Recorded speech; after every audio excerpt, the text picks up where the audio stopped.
Hello ছোট্ট বন্ধুরা, আমি ঝুমা, তোমাদের প্রিয় আর্ট ফ্রেন্ড। চলে এসেছি মজার মজার সব ক্রিয়েটিভ আর্ট ও ক্রাফট আইডিয়াস নিয়ে। এটিএন বাংলার নিয়মিত আয়োজন আর্ট অ্যান্ড ক্রাফটের আজকের পর্বে।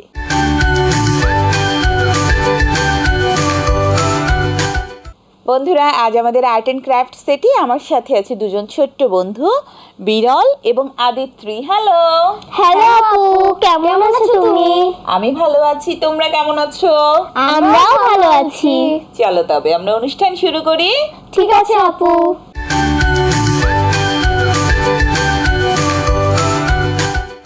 ছোট্ট বন্ধুরা, শুরু করছি আর্ট অ্যান্ড ক্রাফটের ফার্স্ট সেগমেন্ট ইজি আর্ট। আর ইজি আর্টে আজকে আমরা দেখে নিব মুরগি আঁকা।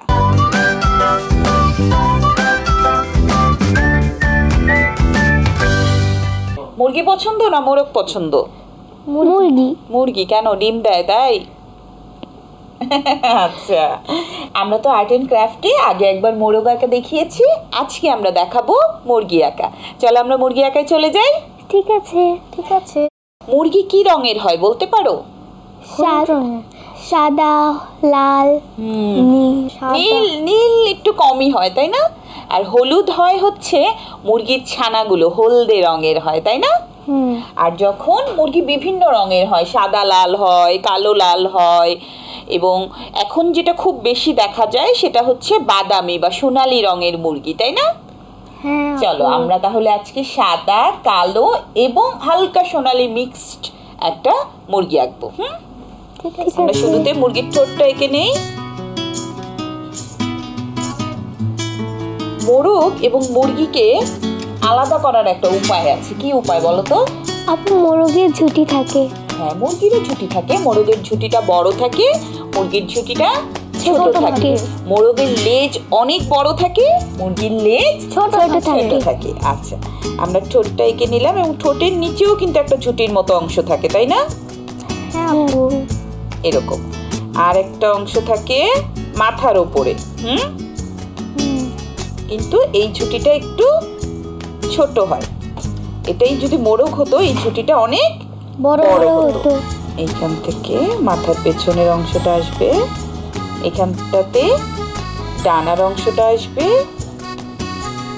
এইখান থেকে আসবে কি বলতো? লেজের অংশ। আর এটাই যদি মোরগ হতো খুব জমকালো লেজ হতো তাই না? এখান থেকে আমরা আরেকটা পা দিব। কেমন? এই জায়গাটাতে হবে কি? চোখ। চোখ। মুরগির চোখ কি অনেক বড় হয় না অনেক ছোট হয়? ছোট হয়। এই মোটামুটি আমাদের মুরগি আঁকা হয়ে গেল। বাকিটা আমরা রং দিয়ে বোঝাবো। কেমন? ঠিক আছে আপু। আমরা রঙে চলে যাই। আমরা এখানে মুরগি রং করার জন্য নিয়েছি বাদামি বা অকার ইয়েলো, নিয়েছি কমলা, লাল এবং কালো রং। আমরা এখানে কোনো সাদা রং ব্যবহার করব না, কারণ আমাদের পেজটাই তো সাদা তাই না? এই কারণে আমরা কোনো সাদা রং ব্যবহার করব না, আমরা পেপার হোয়াইট রেখে রেখে কাজ করব। আমরা শুরুতে বাদামি যেই অংশগুলোতে আমরা একটু একটু বাদামি দিয়ে দেবো। বিড়াল, তুমি কি জানো মুরগি সাধারণত পোকামাকড় আর চাল খেয়ে থাকে? হ্যাঁ জানি।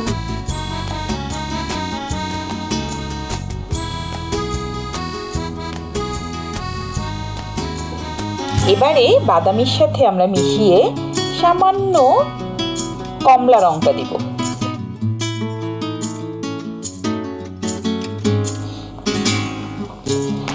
বিড়াল, তুমি কি জানো মুরগির মাংস, ডিম প্রোটিনের অন্যতম উৎস? হ্যাঁ জানি। আর মুরগির মাংস তো অনেক পুষ্টিও আছে। আমার অনেক পছন্দ মুরগির মাংস। এবারে আমরা কমলা রঙের সাথে সামান্য কালো মেশাবো, তাহলে একটা খয়েরি রং তৈরি হবে। এই খয়েরি রংটা আমরা কিছু কিছু জায়গায় দিয়ে নিব। এবারে এই যে খয়েরি রংটা আছে এই রংটাকে আমরা জাস্ট তুলির মধ্যে পানি নিয়ে মিশিয়ে দিব। দেখো আরেকটা ধূসর রং আমরা পাচ্ছি না? হ্যাঁ আপু। এবারে আমরা কালো রংটাকে বেশ পাতলা করে গুলিয়ে নিব, মানে রঙের পরিমাণ খুব কম থাকবে। কেমন আপু?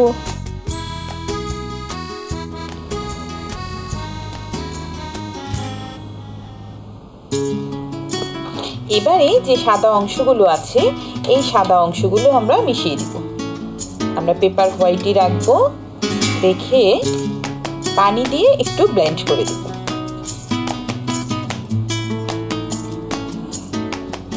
এটা শুকাতে শুকাতে আমরা মুরগির ঝুঁটি এবং ঠোঁটের নিচে যে একটা অংশ থাকে সেটা রং করে নিচ্ছি।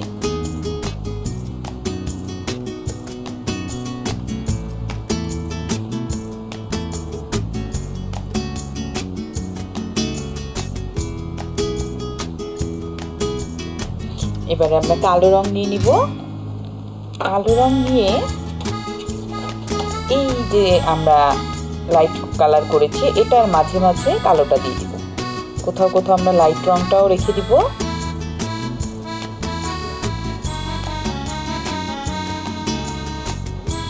এবার যে জায়গাগুলো আমরা গাঢ় করতে চাচ্ছি সেই জায়গাগুলো একটু কালো দিয়ে নিচ্ছি।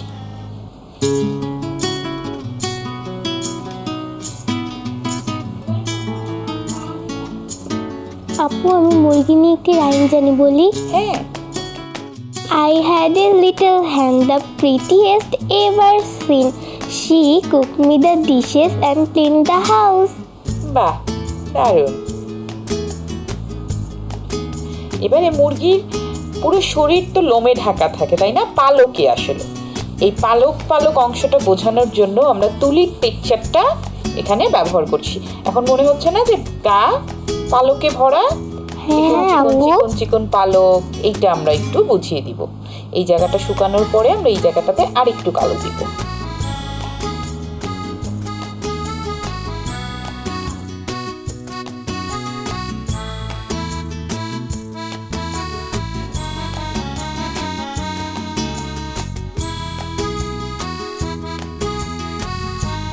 ওয়াও আপু, এখন তো পুরো পালক পালক মনে হচ্ছে। হ্যাঁ, এই পালক পালক অংশটা কিন্তু অবশ্যই নিচের যে রংটা আছে সেই রংটা শুকিয়ে যাওয়ার পরে দিতে হবে। যদি এটা শুকিয়ে যাওয়ার আগে দাও তখন কিন্তু কালারটা মিশে যাবে আর এই পালক পালক অংশটা বোঝা যাবে না। এর জন্য ভালো করে রংটা শুকানোর পরে এই পালক পালক অংশগুলো দিতে হবে।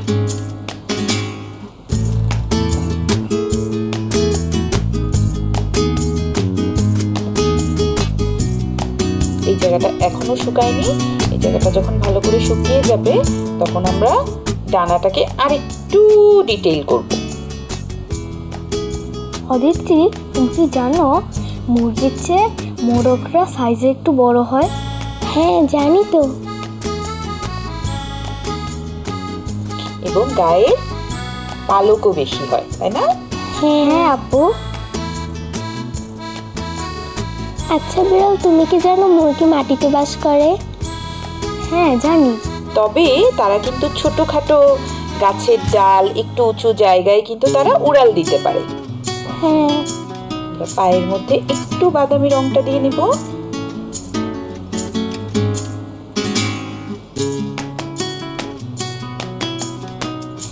আমরা আবারও একটু লাল রং নিয়ে নিব। একটু গাঢ় করে দিব। আচ্ছা বিড়াল, তুমি কি জানো মুরগি 5-10 ফুটের বেশি উপরে উঠতে পারে না? হ্যাঁ জানি। এবারে এই লাল রংটা দিয়ে আমরা কিছু কিছু জায়গায় একটু কি দিচ্ছি বলো তো? পালকের মতো দিয়ে দিচ্ছি, তাই না? হ্যাঁ আপু।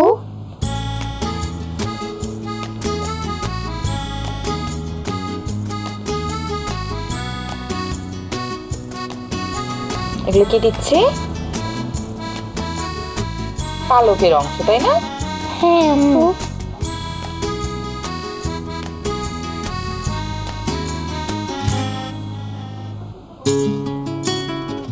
এবারে একদম শেষে আমরা আবারও একটু গাঢ় কালো নিয়ে নিব। গাঢ় কালো নিয়ে আমরা কি দিব? চোখ।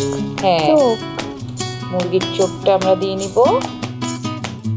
ঠোঁটটাকে একটু হাইলাইট করে নিব। আপু, মুরগিটা তো আসল মনে হচ্ছে। হ্যাঁ আপু, এটা আসল মনে হচ্ছে। তোমরা বাসায় যেয়ে কিন্তু মোরগ এবং মুরগি দুটোই আঁকবে, কেমন? ঠিক আছে আপু, ঠিক আছে আপু। আমাদের টিভি সেটের সামনে যে ছোট্ট বন্ধুরা আছে তাদেরও কিন্তু হোমওয়ার্ক দিয়ে দিলাম মুরগি এবং মোরগ দুটোই আঁকার জন্য।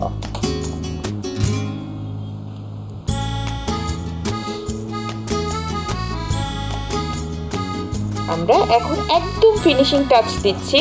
যেই জায়গাগুলো আমাদের মনে হবে যে আমরা অনেক গাঢ় দিতে চাই, শুধুমাত্র সেই জায়গাগুলোতে কিন্তু আমরা কালোটাকে একদম গাঢ় করে দিয়ে নিচ্ছি। আমরা যদি পুরোটা বাদামি কালার করতাম মুরগিটা, তখন কিন্তু আমরা গাঢ় বাদামি কালার দিয়ে নিতাম। কেমন? ওয়াও আপু, এই মুরগিটা অনেক সুন্দর হয়েছে। আপু মুরগিটা আসল আসল মনে হচ্ছে। আচ্ছা, এই তো আমাদের মুরগি আঁকা শেষ। ওয়াও আপু, মুরগিটা অনেক সুন্দর হয়েছে। হ্যাঁ, অনেক সুন্দর হয়েছে। চলো তবে আমাদের বন্ধুদের দেখিয়ে আসি কেমন হলো আমাদের মুরগি আঁকা। ঠিক আছে আপু। ছোট্ট বন্ধুরা দেখে নিলে খুব সহজে আমরা কি করে ওয়াটার কালার দিয়ে মুরগি এঁকে নিলাম।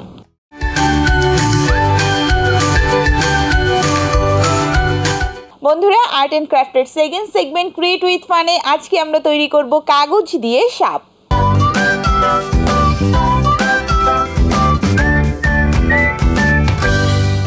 আজকে আমরা কাগজ দিয়ে সাপ তৈরি করব।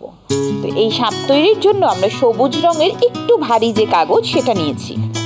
এটাকে আমরা একটু লম্বা করে ফিতার মতো করে কেটে নিব। এবার এটাকে আমরা 3 ভাগের 1 ভাগ একটা ভাঁজ দিয়ে নিব। ভাঁজ দেওয়ার পরে এটাকে আমরা আরেকটা ভাঁজ দিয়ে নিব, আর এই জায়গাটাতেও আমরা একটা ভাঁজ দিয়ে নিব। ভাঁজ দেওয়ার পরে ওপরের যে অংশটা আছে এই অংশটায় আমরা এরকম গোল করে নিব, আর নিচের এই অংশটাতেও আমরা একটু গোল এঁকে নিব। কেমন? নিচের গোলটা একটু ছোট হবে আর ওপরের গোলটা কি হবে? বড় হবে। আর এই জায়গা থেকে একটা এরকম দাগ হবে। এই দাগ অনুযায়ী এবারে আমরা এটাকে কেটে নিব। এটা কিন্তু কাটবো না, এটা শুধু সাইডটুকু কেটে নিব। এরপরে এইটা আমাদের কিন্তু রেডি হয়ে গেল। আমাদের গোলাপি কালার কাগজ লাগবে মুখের ভেতরের এই অংশটার জন্য। এটার মাপটা আমরা নিয়ে নিব। মুখের ভেতরে এটা আমাদের কতটুকু লাগছে।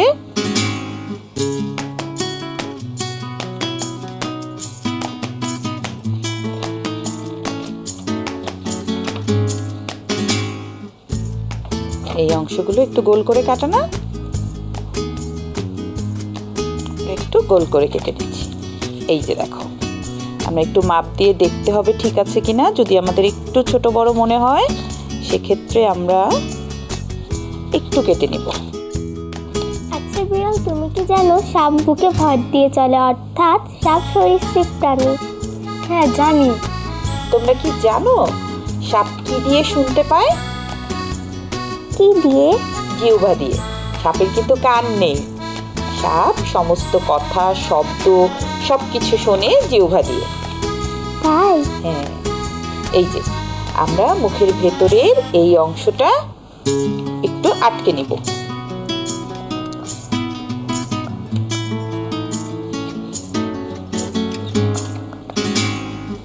এবারে আমাদের কিন্তু মুখের ভেতরের অংশটা হয়ে গেল, তাই না? হ্যাঁ আপু। কি দিয়ে শোনে সাপ কথা? জিহ্বা দিয়ে, তাই না? হ্যাঁ আপু। জিহ্বা বানাতে হবে। এক্সট্রা অংশ কেটে ফেললাম। আমরা এই ধরনের লাল কাগজ বা রাবার শিট দিয়ে জিহ্বা তৈরি করতে পারি। তার আগে আমাদের যেটা করতে হবে, নাকের একটা অংশ তৈরি করে নিতে হবে। নাকের অংশটা এই জায়গা থেকে এইভাবে তৈরি করতে হবে।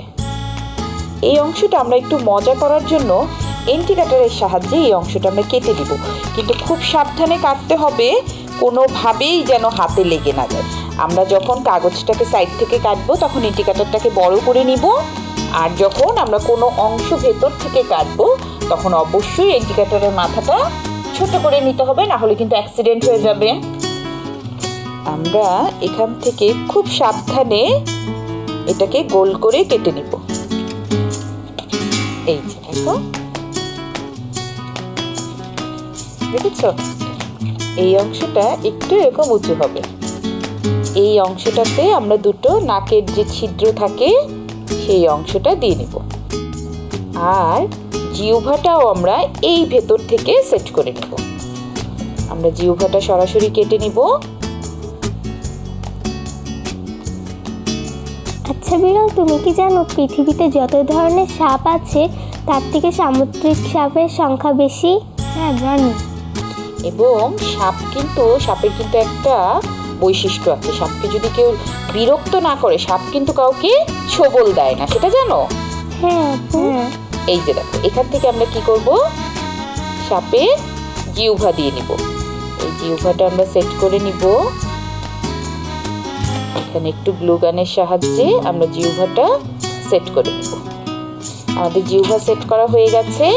এবারে আমরা করব দুটো বড় বড় কালো চোখ তৈরি করে নিব। আমরা এই ধরনের স্কেল পাওয়া যায় একদম গোল করে কাটার জন্য, আমরা এটা সাহায্য নিতে পারি। এটাকে এবারে আমরা গোল করে কেটে নেব।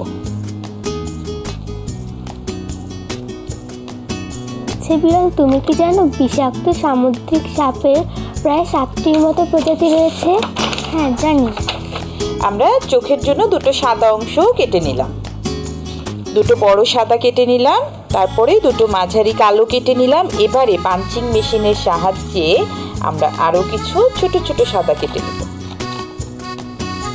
এবারে আমরা চোখগুলো সেট করব। আমরা এই বড় সাদাটার উপর এখন এই কালো রঙেরটা দিলাম। এটাও সেম করব। আমরা চোখটা তৈরি করে নিচ্ছি। চোখটা যত আকর্ষণীয় হবে, যদিও সাপের চোখ কিন্তু এত বড় হয় না, বড় হয় আমরা যেহেতু সাপের একটা কার্টুন ক্যারেক্টার তৈরি করছি, এই কারণে আমরা চোখগুলো একটু বড় করে দিব, তখন এটা দেখতে ভীষণ ভালো লাগবে। এবারে আমরা গালের জন্য একটু মজা করার জন্য একটু গোল করে কেটে নেই, গালে বসাবো। আমরা গালের অংশটায় একটু গোল করে লাল বসিয়ে দিব, তখন এই সাপটা দেখতে কিউট লাগবে। আচ্ছা, সাপ যদি কিউট হয় ব্যাপারটা কেমন হয়? ভীষণ মজার হয়, তাই না? হ্যাঁ আপু। আমাদের চোখ হয়ে গেছে, আমাদের গালের অংশ হয়ে গেছে, আমাদের জিহ্বা লাগানো হয়ে গেছে। আমাদের কিন্তু আরেকটা জিনিস বাকি রয়ে গেল। সাপের গায়ে কিছু ছোপ ছোপ ডোরা কাটা থাকে না? হ্যাঁ, সেটা তো আমাদের দিতে হবে।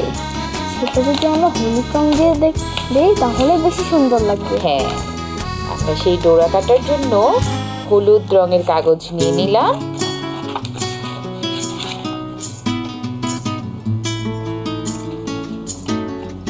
আচ্ছা বিড়াল, তুমি কি জানো অ্যানাকন্ডা সাপ অনেক বড় হয়ে থাকে? হ্যাঁ জানি। এরকম কিছু অর্ধচন্দ্রের মতো কেটে নিলাম। এবারে আমরা কিছু হলুদ ডট করে নেব। আমরা কিছু হলুদ ডটও কেটে নিলাম। এবারে আমরা সাপের যে অংশ, এখানে আমরা আগে হলুদগুলো লাগিয়ে নিব। গলার কাছে লাগিয়ে নিচ্ছি আগে। এরপরে আমরা নিচের দিকে পছন্দ মতো একটু ডোরা কাটা করে আটকে দিব। আচ্ছা অদিতি, তুমি কি জানো অ্যানাকন্ডা সাপ অ্যামাজন ফরেস্টে সবচেয়ে বেশি থাকে? তাই নাকি? আমরা সাপের গায়ে ডোরা কাটাগুলো হলুদ রং দিয়ে দিয়ে নিচ্ছি। আমরা চাইলে অন্য রং দিয়েও কিন্তু দিতে পারি। এবারে কিছু জায়গায় আমরা ডট বসিয়ে নিব।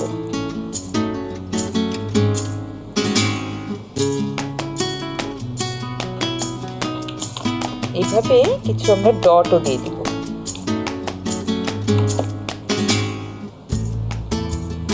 ওয়াও আপু, এই সাপটাকে এখন অনেক কিউট লাগছে আর অনেক সুন্দর লাগছে।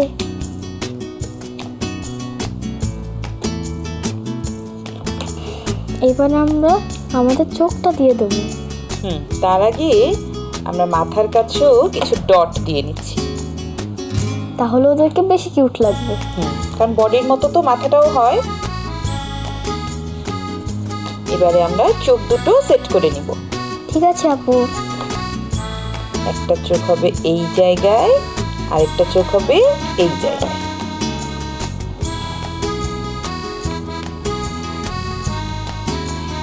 আপু চোখগুলো অ্যাড করার পর তো আরো কিউট লাগছে। এখন আমরা দুটো দাঁত দিতে পারি, তখন কিন্তু আমাদের সাদা দুটো দাঁত দিতে হবে। এই দাঁত দুটো আমরা এখানে আটকে দেবো, দাঁত দুটো ভেতর দিকে আটকে দেবো জাস্ট। এখন শুধু দাঁত দিলে তো হবে না, মুখের ভেতরেও তো একটু ভয়ঙ্কর টাইপের জিনিস থাকে, তাই না? হ্যাঁ, এবারে আমরা মুখের ভিতরে একটু এই অংশগুলো একটু এঁকে দিব। আমরা চাইলে কাগজ কেটেও লাগাতে পারি, আমরা এখানে সাইন পেন দিয়ে এঁকে দিচ্ছি।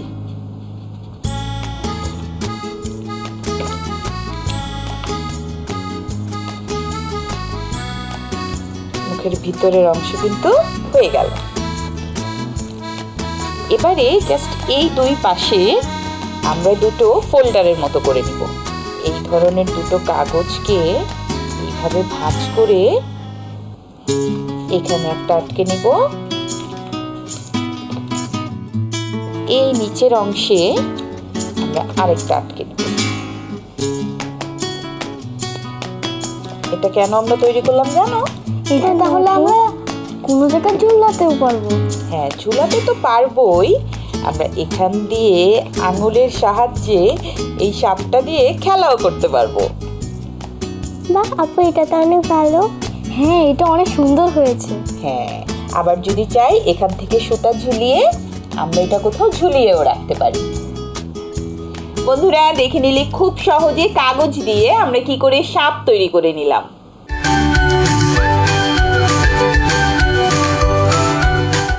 বন্ধুরা, আর্ট অ্যান্ড ক্রাফটের থার্ড সেগমেন্ট দ্য আর্ট পায়োনিয়রে আজকে আমরা জেনে নিব খ্যাতনামা ভাস্কর শিল্পী আব্দুর রাজ্জাকের জনপ্রিয় ভাস্কর্য জাগ্রত চৌরঙ্গী সম্পর্কে।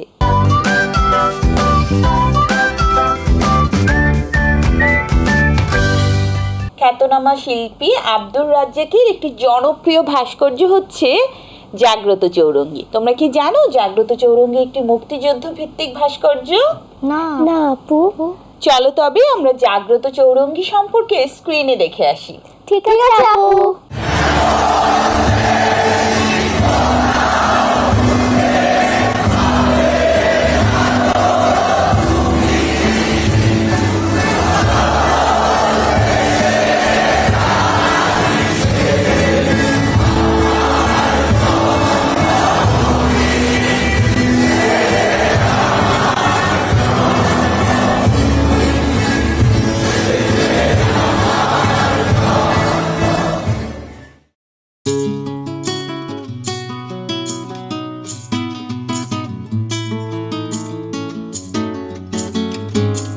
জাগ্রত চৌরঙ্গী মুক্তিযুদ্ধের মহান শহীদদের অসামান্য আত্মত্যাগের স্মরণে নির্মিত ভাস্কর্য,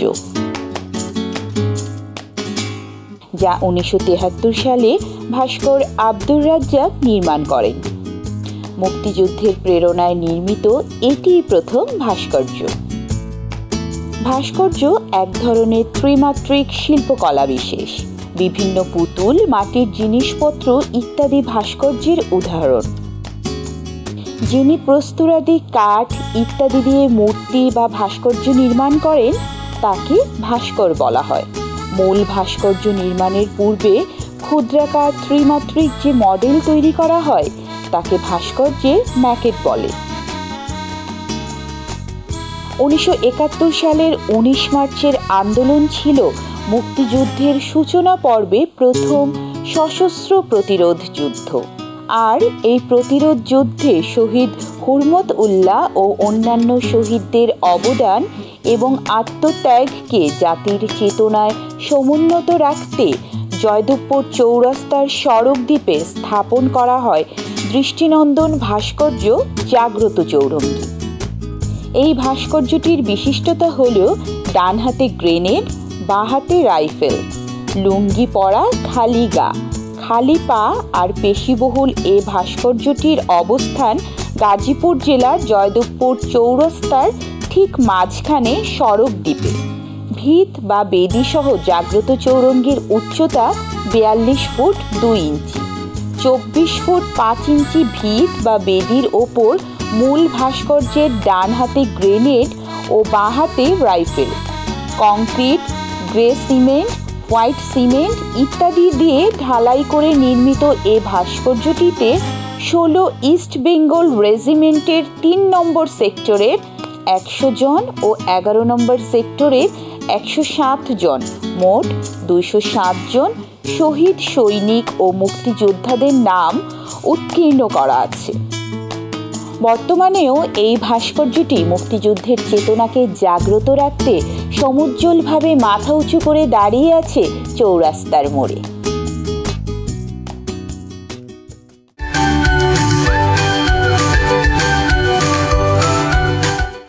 ফ্রেন্ডস, আজ আমাদের আর্ট অ্যান্ড ক্রাফট এখানেই শেষ করছি। আগামী পর্বে আবারও দেখা হবে নতুন নতুন কিছু আর্ট ও ক্রাফট আইডিয়াস নিয়ে।